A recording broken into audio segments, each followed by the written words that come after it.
Parang mayroon dun na part na kahit 500 per day lang, di ba? Kahit 500 per day lang ay okay na sa akin. Tinanong ni Kong, bakit magkano ba yung minimum ngayon? 690, sagot ni Aaron. Oh, ba't papayag ka na 500 per day lang yung sasahurin mo? Para matanggap ako ng trabaho, di ba? Para matanggap na ako. Yung nga, kumbaga ibabargain mo na yung sarili mo, di ba? Na ano ko lang siya, nakarelate lang ako sa kanya. Kasi ngayon, ito, 500 per day din ako dito sa shop.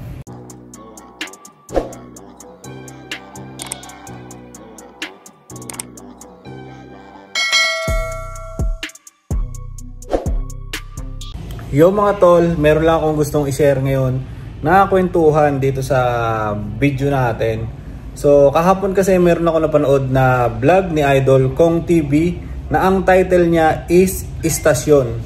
So sa vlog niya na yun, tumakbo yung kwento doon na tumakbo yung kwento doon na parang naghahanap sila ng isang tao na isasama nila papuntang Taiwan. Kailangan hindi pa nakapag-travel abroad at merong passport. So sila sa LRT, nagbiyahe sila doon, nag-commute lang sila. So ganun tumakbo yung kwento. Tapos meron doon isa na hindi ko na matandaan kung anong istasyon, pero meron doon isa na nag-a-apply siya. Yan, nag-a-apply siya. Nakasama niya sila kung doon, nakasabay niya sa istasyon sa train. Tapos yung araw na yon, yung lalaki na yon, si Aaron is mag-a-apply. Mayroon na nga din pala siyang medical. So, kaso nga lang, lumabas siya ng istasyon. Lumabas siya kasi bumaba na si Kong di ba? Bumaba na si Kong, tapos bumaba rin siya doon para magpa-picture lang. Yan, para magpa-picture. Tapos, yun, pa-picture siya. Bumaba na siya doon sa may hagdan ng, bumaba na siya doon sa LRT, sa may hagdan. Hindi pala yun yung istasyon talaga niya. Kumbaga lumabas lang siya ng train para lang magpa-picture kay Idol Kong. Siyempre, Kong TV yan di ba? Minsan mo lang makakasalamuha yan sa ganun pa sa LRT. Hindi na sumasakay ng LRT yan. So, minsan mo lang siya makakasalamuha ng ganun. Di lumabas siya, si Aaron. Tapos siya nagpa-picture, umalis na nga yung train. Gagawin niya sana, bumaba siya para bumalik ulit sa kabilang istasyon, sa kabila para ulit siya, di ba? Bibili ng ticket.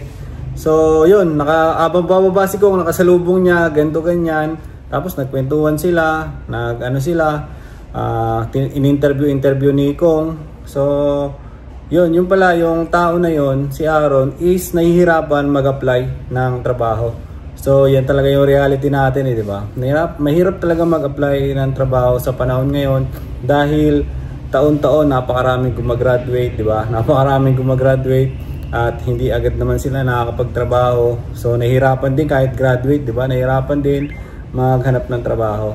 So wala lang, gusto ko lang ikwento ngayon dito, gusto ko lang i-share ngayon kasi siyempre naranasan din natin yun Nung dicer ako, nung mga panahon na yon, talagang ang hirap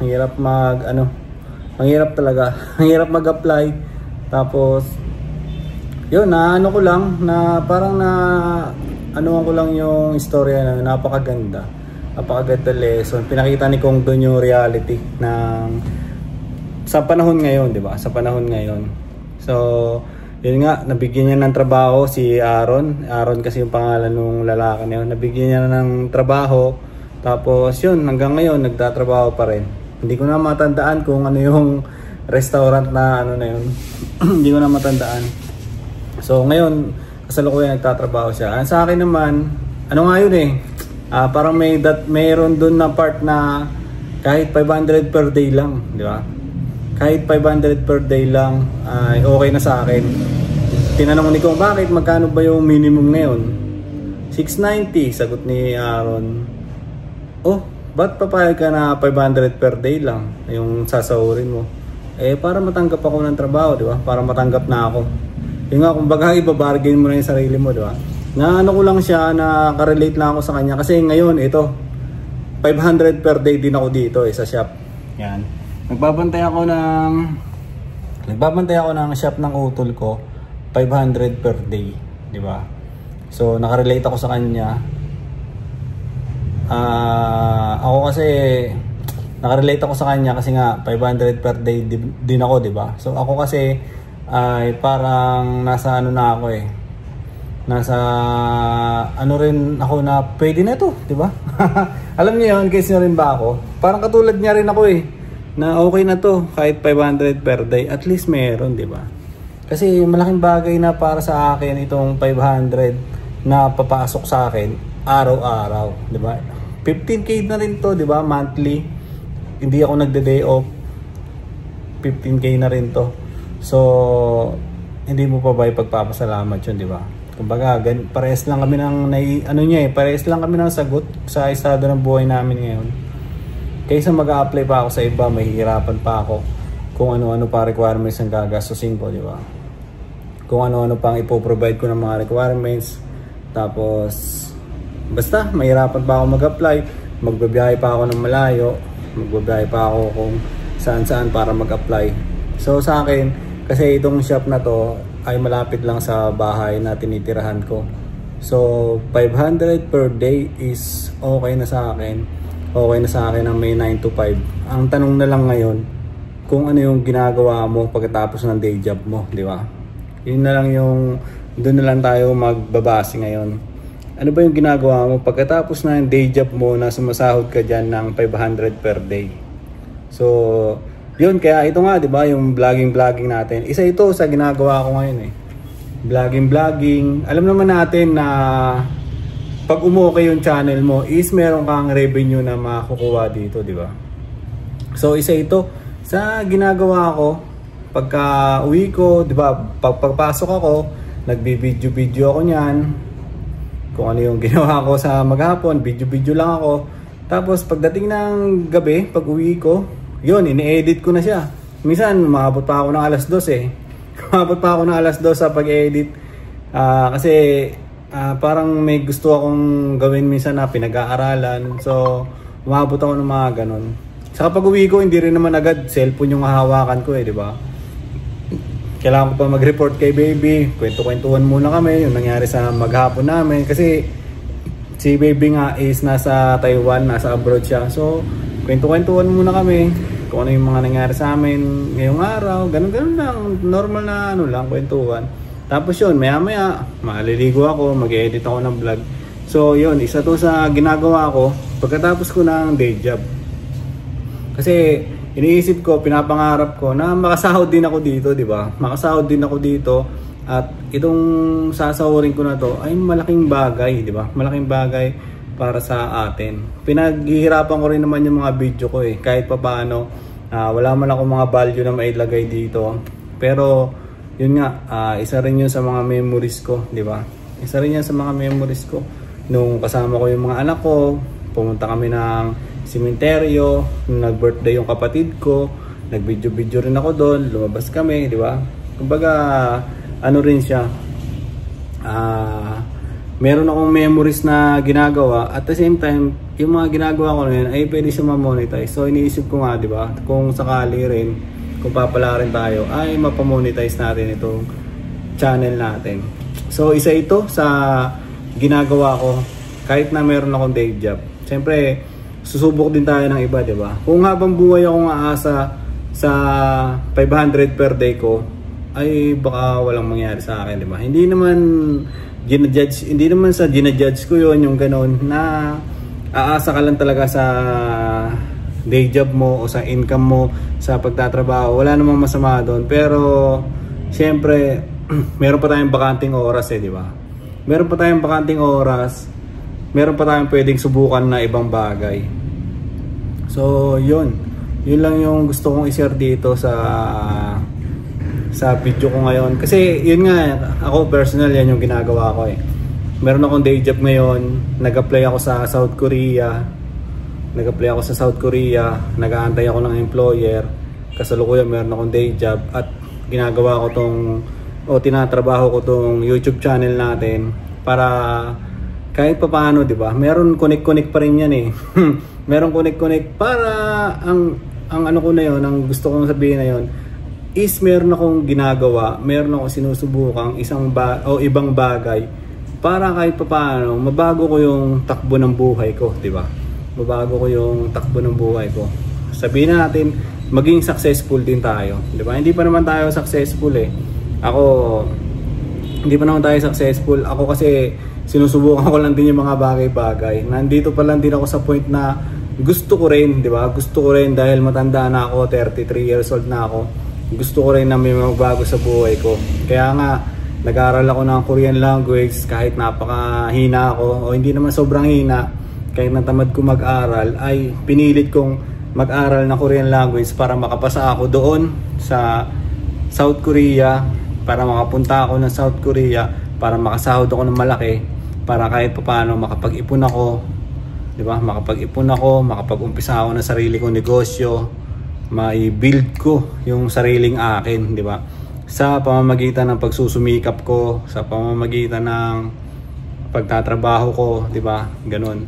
So, yun, para sa akin yun lang, gusto ko lang i-share dito, naiiyak tuloy ako ng konti para tuloy na yung mata ko. Siyempre, ang hirap eh. Ang hirap ng buhay ngayon dito sa Pilipinas kung wala ka susubukan na ibang bagay, di ba? Kung wala ka susubukan na ibang bagay, mag-hustling ka dyan, mag-side hustle ka dyan, di ba? Kahit ano ibenta mo, kahit ano itinda mo, kung wala ka susubukan na ganyan, ay wala talagang mangyari. Wala, kasi ano na talaga eh, nakakita na natin yung program na yun eh. Ako kasi ang tagal ko na rin nagtatrabaho, kumbaga nakita ko na yung blueprint. Pag ito lang yung gagawin ko panghabang buhay, wala talagang mangyari. Kasi naranasan ko na, 10 taon ako, 10 taon na ako dyan eh, di ba? 10 taon ko nang ginawa yan, hindi naman nagkaroon ng twist yung kwento ng buhay ko. Ganun at ganun pa rin. So kaya ngayon, ito meron akong mga sinusubukan na bago sa sarili ko, sa buhay ko. Itong YouTube channel, itong paggagawa ko ng video, hindi naman to dati ko pa ginagawa eh. Ngayon ko lang to ginagawa. Kasi nga, ayun din eh, meron akong gustong mangyari sa buhay ko. Gusto ko magkaroon ng twist, di ba? Gusto ko magkaroon ng twist yung buhay ko. Kasi alam naman natin, hindi tayo makapapaka-hipokrito dito, di ba? Alam natin na merong revenue dito, na pwede ka sumahod dito. Basta maayos mo lang yung channel mo, sisipagan mo lang.